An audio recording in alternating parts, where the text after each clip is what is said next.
Buenas tardes o buenos días, según el momento en el que cada uno vea este vídeo. Soy Miguel Donate Salcedo y este es mi vídeo de defensa de la ponencia de la comunicación sobre la posible colisión de la libertad religiosa con el derecho al bienestar animal, con ocasión del segundo Congreso Internacional de Ciencias Políticas, Administración Pública y Relaciones Internacionales, que lleva por subtítulo, que lleva por apodo, Un mundo desorganizado. Vaya por delante mi agradecimiento al profesor Jesús Luis Jaquet y al profesor Víctor Renovel por su generosidad al permitirme participar, por invitarme a este congreso.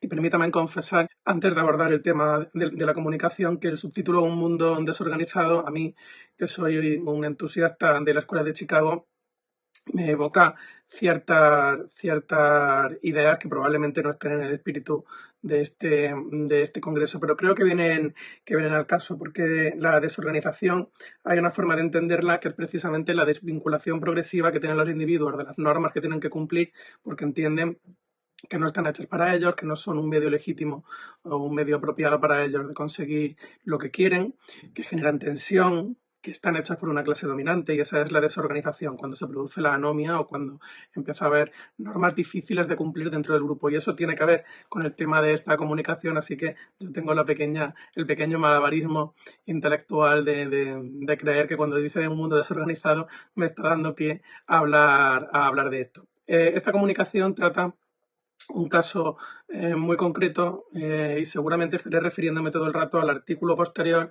y a su vez el artículo posterior se refiere a un interés general en la asimetría dentro de los ordenamientos jurídicos, es decir, cuando un sujeto tiene un tratamiento diferente a otro que esté en la misma situación o debería estarlo, ya sea en atención a algo que justifica la excepción, o ya sea porque tiene un ordenamiento en atención a sus condiciones personales completamente diferente, casi en la antigua concepción del derecho personal. Y el fenómeno que estudio en esta comunicación es a cómo, atendiendo a motivos religiosos, a motivos de libertad religiosa, de respeto al rito de cada religión, se permite un trato a los animales en el momento de su sacrificio que está prohibido de modo general en el derecho español y en el derecho europeo. Abordemos, por tanto, la primera cuestión, que es la de considerar, como se hace modernamente, al animal como un ser con sintiencia. La Declaración de Cambridge y de Nueva York, respectivamente de 2012 y de 2024, han informado las nuevas leyes más recientes, muy en particular la española 7/2023 de 28 de marzo de protección de los derechos y bienestar de los animales. Es verdad que era una declaración científica en la que distintos biólogos hacen consideraciones sobre la posibilidad de consciencia animal, y llegan, aunque luego hacen un desarrollo caso por caso en el que se basan los estudios en los que se basan, a algunas conclusiones muy breves, que son las siguientes. Dice, existe un fuerte respaldo científico para atribuir experiencias conscientes a otros mamíferos y a las aves. Las aves, por cierto, en todas estas pruebas de conciencia puntúan muy alto, tienen una percepción incluso de sí mismas muy grande. Existe evidencia empírica que indica al menos una posibilidad realista de experiencia consciente en todos los vertebrados, incluyendo reptiles, anfibios y peces, y en muchos invertebrados, incluyendo como mínimo moluscos cefalópodos, crustáceos decápodos e insectos. Cuando hay una posibilidad realista de experiencia consciente en un animal, es irresponsable ignorar esa posibilidad en las decisiones que lo afectan. Debemos considerar los riesgos para su bienestar y usar la evidencia para guiar nuestras respuestas a dichos riesgos. Ataja el debate tradicional del reconocimiento de derechos de los animales, del animal como un sujeto con estatus moral, que prácticamente empieza con la tesis kantiana de que existe un deber humano de no dañar a los animales y que de hecho el maltrato animal degrada a la humanidad, pero no es un fin en sí mismo el animal, que continuará con la de Jeremy Bentham de no encontrar ningún motivo bueno para maltratar a un animal, y sin embargo no importar tanto que se piense, sino que se sufra, y por tanto si el animal sufre, sí ser muy justificado el no maltratarlo. Y tampoco hay que situarse en ninguna posición extravagante, simplemente, y aquí hay un artículo de una profesora española muy buena, la profesora Casal, en 2003, que dice que realmente simplemente la asunción modesta de que si se puede evitar el sufrimiento cuando es posible, se haga y que exista una legislación contraria a la crueldad, pues está bien. La cuestión es que el ordenamiento español, de conformidad con el reglamento del Consejo 1099 barra 2009, prevé que tiene que producirse el sacrificio de los animales de producción, del ganado, con un previo aturdimiento. Dice en el artículo 6, la ley 32/2007, dice en su apartado tercero: cuando el sacrificio de los animales se realiza según los ritos propios de iglesias, confesiones o comunidades religiosas inscritas en el registro de entidades religiosas y las obligaciones en materia de aturdimiento sean incompatibles con las prescripciones del respectivo rito religioso, las autoridades competentes no exigirán el cumplimiento de dichas obligaciones siempre que las prácticas no sobrepasen los límites a los que se refiere el artículo 3 de la Ley Orgánica 7/1980 de libertad religiosa. En todo caso, el sacrificio conforme al rito religioso de que se trate se realizará bajo la supervisión y de acuerdo con las instrucciones del veterinario oficial. El matadero, además, tiene que comunicar a la autoridad competente que va a realizar este tipo de sacrificios. Se está refiriendo, obviamente, a los ritos kosher y halal, que además, y era una conclusión que conviene adelantar, tienen una enorme importancia económica en España. Estamos hablando de una industria cuya certificación de que el rito kosher y el rito halal se han cumplido genera confianza en los turistas, genera confianza en la exportación que a veces se exige y está moviendo millones. Y que además se está refiriendo a una cantidad de animales muy grande, muy importante, mucho mayor que la que podamos pensar en una actividad cinegética o simplemente algún maltrato animal por tradición dentro de algún municipio español o dentro de alguna situación así. La cuestión es que tanto el rito halal como el kosher prescinden o pueden prescindir del aturdimiento en el sacrificio del animal.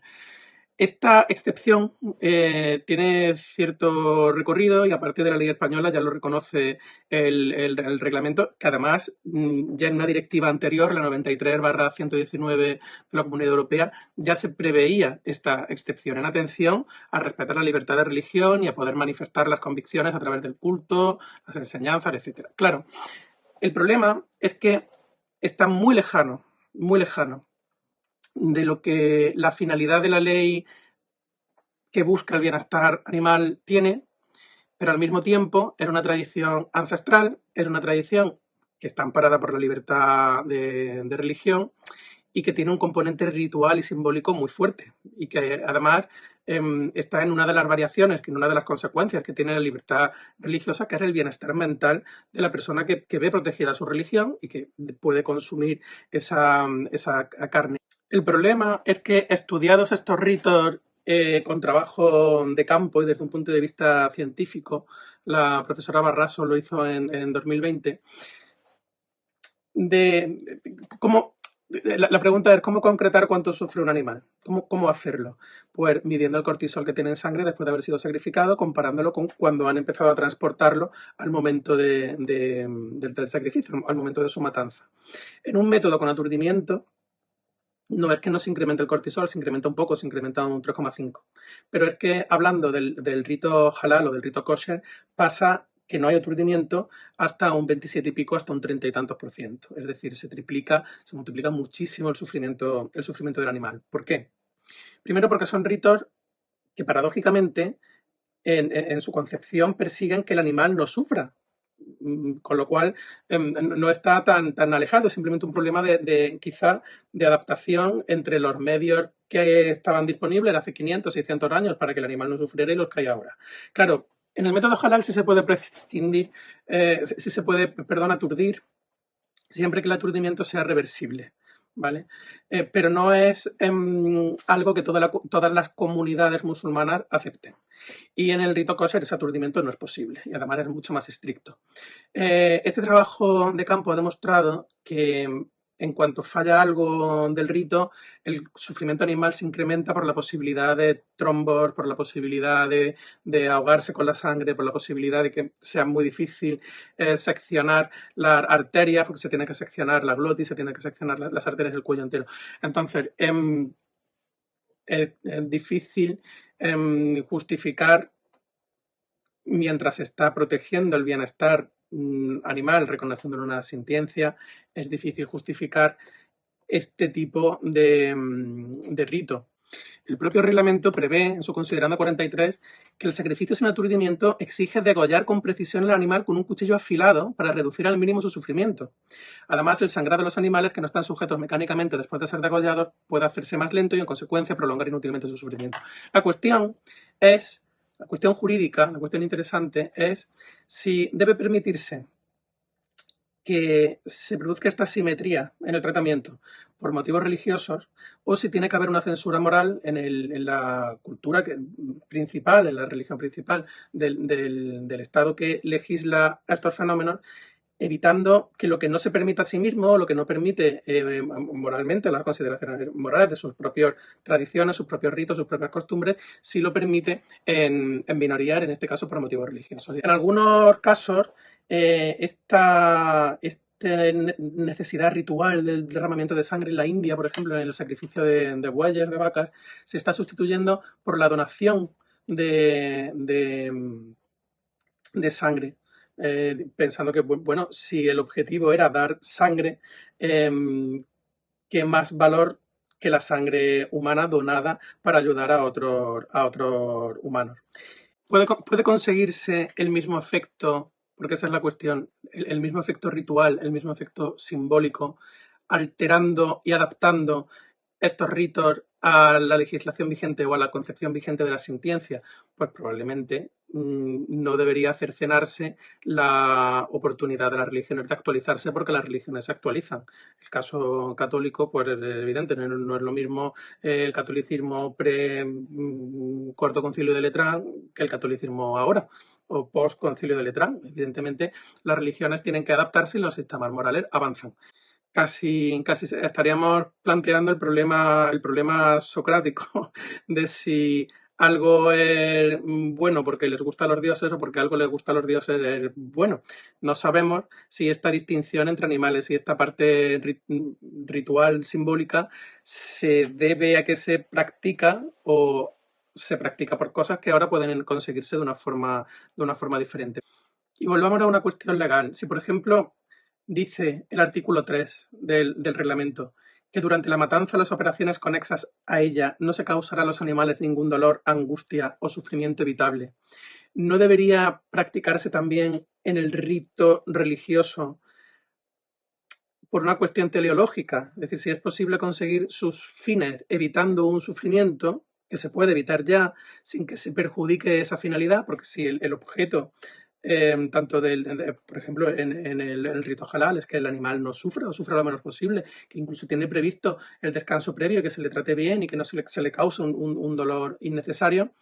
¿Por qué no aturdirlo si no era incompatible? Y en el rito kosher, ¿por qué permitirlo o no luchar, no proponer, no promulgar algún límite a lo que podría evitarse? Lógicamente es muy complicado, pero a la larga se produce la desorganización. Dicho de otro modo, existe una probada asimetría, en este caso vía libertad religiosa, entre la matanza general y la que se permite sin aturdimiento en los ritos kosher y halal. Y es curioso que coincida este respeto con el desmantelamiento de muchas costumbres locales. Por ejemplo, ya no es legal en España pues tirar a cabras de campanarios, etcétera, como pasaba, por ejemplo, en Manganeses, que ahora tiran un peluche. La justificación habría sido igual. Es simbólica, es una tradición, aquí siempre se ha hecho así, pero sin embargo, si se trata de un ritual simbólico, no parece que el simbolismo por sí mismo justifique la crueldad animal, sino que tendrá que llegarse a un entendimiento, tendrá que llegarse a un equilibrio en el que no se pierda ese valor simbólico, pero tampoco se produzcan grandes lejanías entre las excepciones y la norma moral general. Este es el tema del artículo. Prometo que mucho mejor desarrollado el artículo que en la ponencia. Espero que haya despertado el interés, sobre todo para seguir estudiando este tema y lo que representa y lo que tiene detrás. Y a continuación, con todos los autores con las autoras principales que he trabajado para la ponencia, queda una lista de bibliografía por si algún congresista quiere profundizar más en la materia. Ha sido un placer participar y espero el coloquio posterior, que seguro que será muy enriquecedor. Gracias.